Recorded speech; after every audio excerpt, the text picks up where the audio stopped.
Can you unmute yourself? Can you unmute yourself, Dr. Asghar? जी जी अस्सलाम वालेकुम. Well, thank you very much, Dr. Asghar, for waiting so long. I'm sure. Can you hear us? Yeah, ji, I can hear you. Okay, just you can screen share yourself, sir. Thank you, Dr. Tara, for inviting me. Actually, I had to come to, there in Lahore today, but due to some administrative issues, I was engaged. So I have gone through whole of this your presentation of the surgical talks, and I think I'm the only one as an oncologist in this session. I hope so you will bear me in this 10-15 minute talk. So this is about something about the total neoadjuvant therapy, and you people know very well that whenever there is some uh, locally advanced lesion come to you, and you people uh, usually refer them to the oncologist for some neoadjuvant treatment. If you just see the journey of this neoadjuvant treatment, this is not so way. Almost in from 1970 to 80s and 2000 onward. This thing will gradually is going to be improved further to have a better cure rate, better survival, and all these things. And we just see in 1970 there was something that treat the patient after surgery with the chemo and radiation. All these things. It was in 1970s. 80s, there was some role of TME. Then the TME become the function. I think better modality as compared to simple this year surgery. Yeah. And then there was this year in 1990 there was Dutch trial, Swedish trial, where they were started saying that you can have a better control of the disease with some pre-operative radiation therapy, and then followed by this TME. And then they said that no, pre-operative chemo is not only sufficient, you have to add with the chemo plus radiation also. So there was some mixing all these things with the to have better control rate. Now in the something now coming in the form of TNT. TNT is basically nothing. It's just to have a pre-operative treatment with which terms, which in terms of some radiation plus chemo. If there's some localized, some locally advanced lesion of the C rectum, like T3, T4 lesion, what was our practice initially? We used to radiate them with the chemo, and then we send them patient for the surgery. But we used to see after a few months, roughly in 5-6 months, there were people who were coming back with the mets in the liver or mets in something part of the lung and all these things. So this is the thinking of this is oncologist, that why this patient has gone through why this patient has developed this lung liver mets and lung mets when they are very well treated with the chemo radiation followed by surgery. The purpose and the reason of all this thing, the answer of all this thing was that the patient most of the time have develop some micromets before starting this your chemo radiation and then surgery, and they then develop this distant mets in the later on. To prevent all these things as the distant mets, the people started using this your neoadjuvant treatment in the form of TNT, that you give them first systemic therapy, cover these micromets, and then radiate them with as per a Rectal protocol, and then send this for the patient for the surgery. So they have the better survival. So indication for the TNT patient is nothing. It's just only the same which we most of the time doing in the routine practice. The T3, T4 lesion and not lesion, node positive lesion, MRF is less than 1 to 2 mm. MRF is threatened, and there's high likely that this can be the positive CRM after surgery. Distal rectal tumor, you can go for the TNT to have the if you can avoid this APR, and the patient who declines surgery, you can go for this type of TNT. But the clinical T1 and T2 lesion with N positive disease also an indication for TNT. But if the clinical T1 and T2 with no negative disease, you can go for the upfront surgery alone, followed by this adjuvant treatment. But this patient, I don't know, you might people seeing T1, T2 lesion, but we have never seen any patient with a T1, T2 lesion coming with the surgery with after this surgery. It's quite advanced disease most of the time. T3 and node positive disease. So benefit of TNT is definitely when there is some no MSI. When the MSI is stable, you can go for chemotherapy. But when MSI is high, so now in the case of colon and the rectum, we don't treat the patient internally. We get the this MSI status. MSI status can have the magic results, as you know, this trial of the dostarlimab with the name of Jemperli. Dostarlimab got FDA accelerated approval on the basis of this, that if the patient has the locally advanced lesion, MSI high, no need to go for TNT, just give some dostarlimab, or in the form of pembrolizumab, you can have better results as compared to the chemo and radiation therapy. But the possibility of this MSI high is not so, you can say having the so prevalent that most of the patients with the colon cancer, you can have a MSI high probability of roughly 15%, 10 to 15%, and the rectum there roughly in you can say less than 5%. So MSI high, if it is there, it's good, but if not high, you have to go for this your chemoradiation therapy. No surgery after TNT. If CR, this was the OPRA trial. I'll just share you the, but this OPRA trial said if there is no nothing on the DRE, nothing on MR, nothing on colonoscopy, and you have done this TNT, like you have done this chemo radiation, you have done this radiation induction chemo also, then you can put these patients on the wait and watch. But there was a roughly 50% plus recurrences within the 3 years. In all those patients who were put on this your wait and watch policy. So it's a very good thing, but not so applicable up till now. So when to go for the long short course, this is most of the time debate over there. If you just see the long course is usually recommended when it's something CRM is threatened. If CRM is not threatened, then you can go for this short course.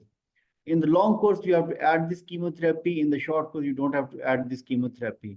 Long course is preferably for the T4 and positive disease. This is usually for the T3 lesion.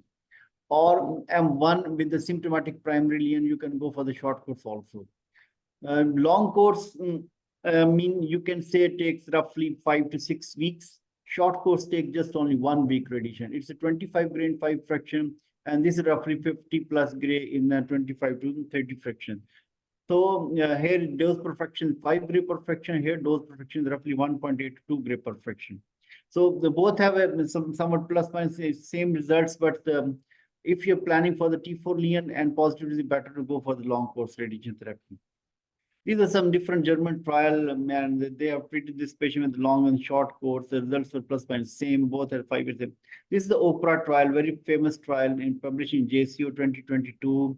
And they have put this patient with the induction chemo, then followed by chemo radiation, and then put them on the wait and watch policy. And we just see over here, there were roughly HR ratio 0.43, here HR ratio was 0.5. And roughly you can say within the 3 years, there were 50% cases had the recurrences. So if you're planning for the long course and the short course, if you're planning for this your long or short, but putting this patient on the induction chemotherapy and followed by the chemo, or starting with the chemo radiation therapy followed by this remaining chemo, both can be done. But the better result was seen when you go planning for the induction chemo followed by chemo radiation therapy and then wait and watch. So this is the famous trial or OPRA trial. So, but there were no difference in the local regional disease-free survival. There was no difference in MATS-free survival. And also there were no difference in overall survival. I mean, if this patient develops the recurrences also, there are high chances and go for the surgery, the survival will remain plus minus same.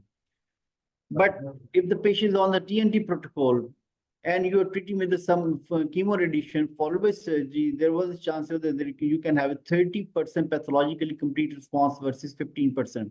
So these are the big response in the case of the 30%, because if you just ask me from the triple negative breast cancer, which can have a maximum response with the in the case of the chemotherapies, roughly go to 60% the triple negative breast cancer. But this is the in the colorectal. You can have a up to 30% response in the other diseases, like in breast, we usually see 10 to 15% response. But in the TNT, in the case of rectal, you have a very good response of pathologically CR in 30%, as if you go for the chemo radiation first, followed by surgery, and then completion of the TNT. You can have better disease-free survival, you can have a better MATS-free survival, but the TNT may not be having good survival on the overall survival base. Most of the time, we people will take with the. Let me check my. This is going down. Just 1 minute, please. My power is going down.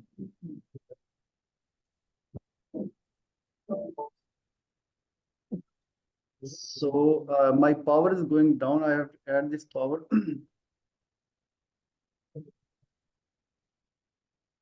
So just wait me for a few minutes if I go shut down because there's power issue. इसकी power law power जा रही है इसकी power law जल्दी से. So in the Prodigy 23 trial, which was a famous trial, they gave modified fault-free knock 6 cycle followed by this chemo radiation. इसकी power down होगी जल्दी से इसकी power law करना. So so they gave the modified fault-free knocks followed by this chemo radiation and then TME. They have a better results as compared to those who were given first chemo radiation, then TME, and then remaining FOLFOX.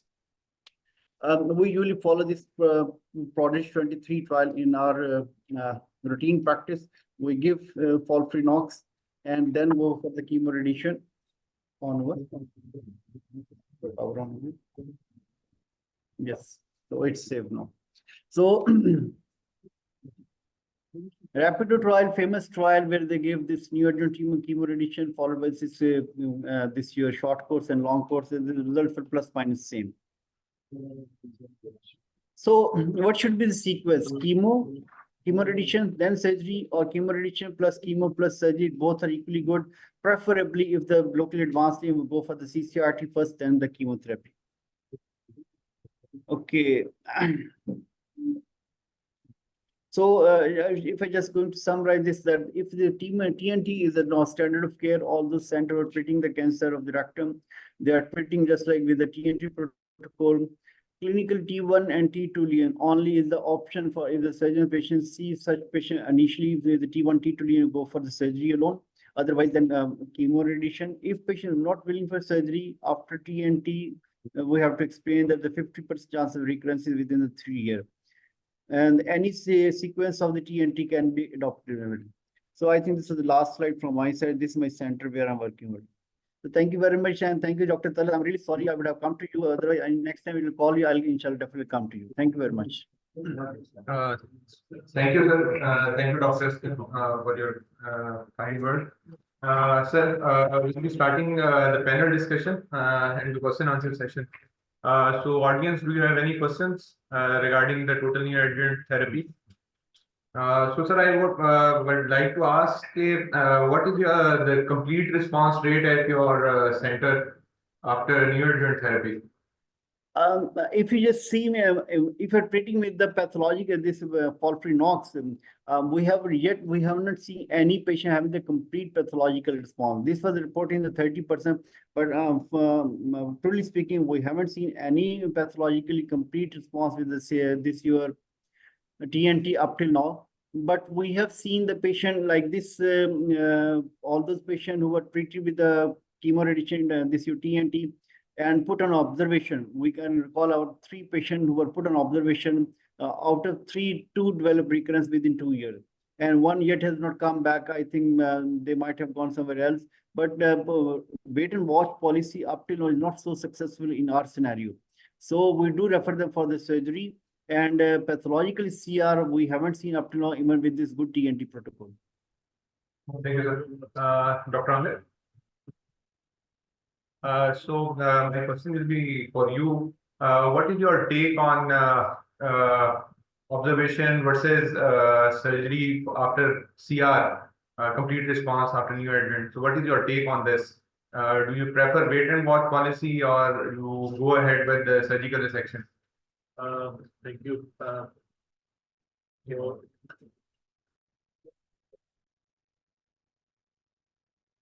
I think all these things that I just discussed, including watch and wait for complete response or watch and wait after transanal minimal invasive surgery, they need a very stringent, pathway, follow-up pathway.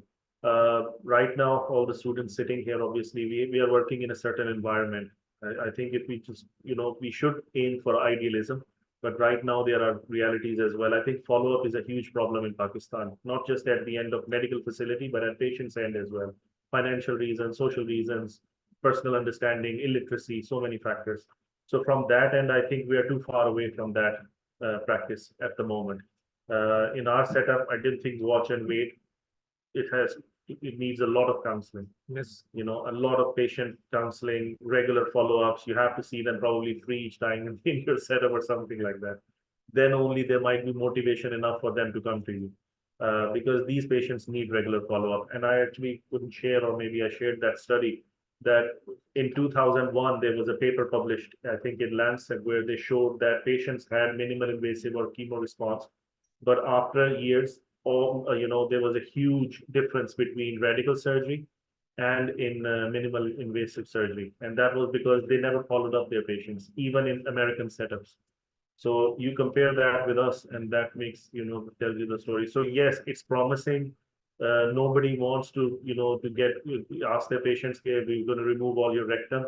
It's promising, but it's not practical at the moment. But yes, we should try. So personally, I wouldn't recommend that, at the moment. For the students say, CR means a complete response after neoadjuvant therapy. कि आप जब पहले chemo radiation देते हैं surgery से और tumor बिल्कुल गायब हो जाए. So this is called complete response. We grade it pathological complete response, radiological complete response, and clinical complete response. तो अगर आप DRE करते हैं पोस्ट neoadjuvant और पेशेंट का आपको scarring फील होती है और वहाँ कोई ट्यूमर नहीं है तो it's clinical CR. Then we go ahead with imaging और radiology show करे कि वहाँ पे कोई ट्यूमर नहीं है, ठीक है, it is resolved with radiological CR. और pathological biopsies पे अगर आपके पास 100% वहाँ से removal हो cells का तो it's a complete response. So what we are discussing here कि complete response के बाद there are two limbs. One limb is you can always go ahead with surveillance, or surveillance is very rigorous. कि आपको every 3 monthly patient को बताना पड़ता है, he'll be having colonoscopy, MRI, and CTs. So there is very less number of population that can afford this. Back at Shaukat Khana, we have nearly 19% CR after total neoadjuvant therapies. And we have a policy of wait and watch because it's a very precise and briefly set up things. So if a patient will get a call beforehand or उसको सारी चीजें available हैं, लेकिन outside that scenario, it's quite impossible to follow up the patient. So second question will be what is your take for partial or versus complete TME mid-rectal tumors? Would you prefer to go ahead with complete TME excision or partial TME excision? So in case of mid-rectal or tumors where we can get a 5 centimeter distal margins in the CRM, that used to be the practice when I was training up in Leeds. So that is what I have carried as well at the moment. Complete for yes, like lower side, mid to roll. Actually, you go for complete mesorectal. It's usually the upper ones that you only go for a 5 centimeter distal clearance, and that should be enough, in my opinion. Obviously, the other people in the panel can add.